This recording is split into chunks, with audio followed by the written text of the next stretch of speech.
Well, welcome to another video. Today we're doing laptops.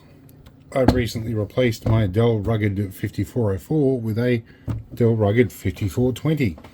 A couple of nice little advantages to this unit, but I won't go into detail to them today, but we're going to change the RAM in this one.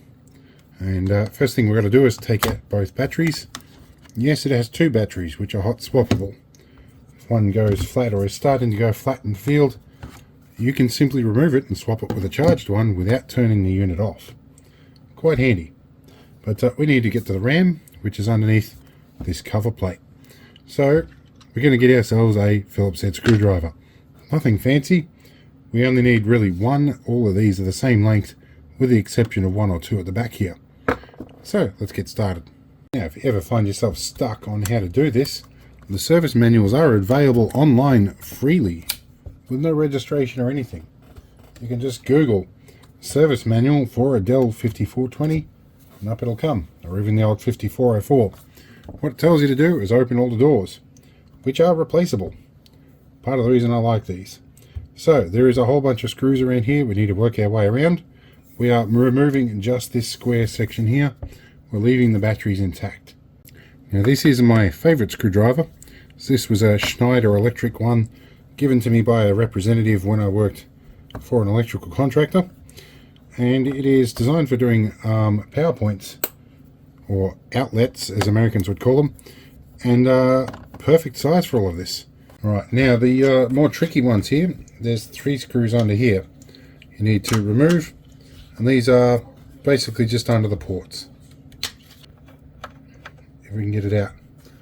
So although that one appears to be same as the others, we're going to keep it segregated for now. Another thing that really helps is one of these things to magnetize and demagnetize your screwdriver. So yes, 2 of the screws I removed are unnecessary. They're the hinge covers here. Don't need to take them off. The other little secret I have here is a magnet that I'm holding stuff on. Now the old thing about magnets being harmful to computers is becoming a foregone conclusion, partly with the see, that lifts right off, partly with the extinction of mechanical hard drives and floppy disks. And it's interesting, there are still people that have the cultural memory of magnets are bad for computers, but don't remember what magnetic storage is. So anyway, these obviously are our RAM sticks right here. That's what we're going to do. We're going to have a quick little look in here. This is the SSD mount for the NVMe SSD. Has its own heat pipe all the way back to the cooler. Really nice. A couple of ports here. This is the GPS and WAN card, and I think these are PCI Express or mini PCI Express slots, so you can replace the wireless WAN card with an A&E keyed NVMe, or no, A&E SSD will fit in there. I have one of them. That's the Wi-Fi. The wireless WAN card, which also handles the GPS and the additional serial port, can take just a standard, I think, M-keyed SSD. But don't quote me on that. I'd have to look it up in the manual. For now, we're going to do RAM sticks. Okay, RAM stick time. Now, not everybody has changed a RAM stick before, and things I think are obvious are sometimes not. So you've got zoom here. So these little clips here pull away in that direction. So we're going to take 2 little spudges here. You can use fingers. I just want to be able to be visible with what I'm doing. Basically, when you pull one, this will try and spring up, and then you can pull the other one and it pops out. Now you pull it away from the slot like that, just gently. Again, we pull these outwards, and the stick should just pop back up, and you pull it outwards.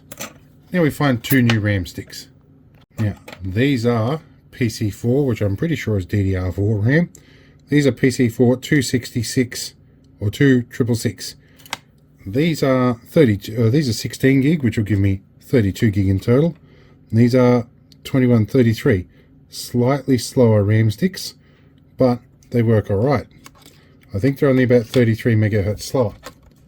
Now keep in mind, the position of that slot is not central. Make sure you have it in the right position, so it sits like that. Just sit it in gently and give it a gentle little push, sometimes off to the side till it clicks in. Really don't need much force. Go in like so. Push it in until it clicks in like that, and we're done. We now have 32 gig of RAM installed. Now on these, the NVMe slot is externally removable with a little tab. I don't need to take this cover off very much. So we're all done in here. I may upgrade the NVMe SSD at some point, but for now, we're going to just drop this straight back on, nice and gently, and it just drops into place. No need to push, no snap clips. And let's start putting screws back in. Alright, and with all the screws done up, we're good. So let's drop a couple of batteries back in, see how we go. If I can remember which way around they go. That one's the one I've been using. And this one's the fully charged one. Okay. Let's fire this thing up. I want to stop to make note of the way the latch works here. You actually push the bottom section in and then pull up on that. It's an interesting little two-stage latch that had me confused for a couple of days. Now this particular model is a touchscreen model, and I've forgotten what the key is to get to the boot menu. F2. Right, it's going to enter setup. We're going to check our RAM. What I will do for this later on is I'll run a full RAM test, because this is second-hand RAM, and RAM sticks that come from two different locations. One stick I think came out of a machine I salvaged that had water damage. Hey, you can use the touchscreen for the mouse in BIOS. It's got some funny acceleration profiles. That's pretty cool. Let's try this. That's cool. Anyway, we want to check on the RAM. So we want to go system information. Where are we? RAM installed, memory installed 32,768. It's good memory available 32,670 because it's associating some to the GPU. Hopefully I can assign some more to the GPU now that I have 32 gig of RAM. So I will muck around and see if I can find that option.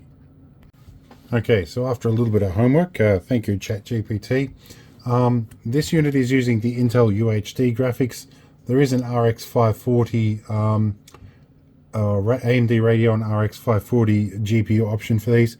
The 5404 I actually had an MXM slot. You could drop an additional video card in, which I did, but a GT720M really wasn't the greatest video card. But in any case, in this case, the RAM for the GPU is not assigned in BIOS, it's dynamically assigned by the system, so I don't need to worry about that. It'll do it itself. But yes, being able to have more system RAM will help that.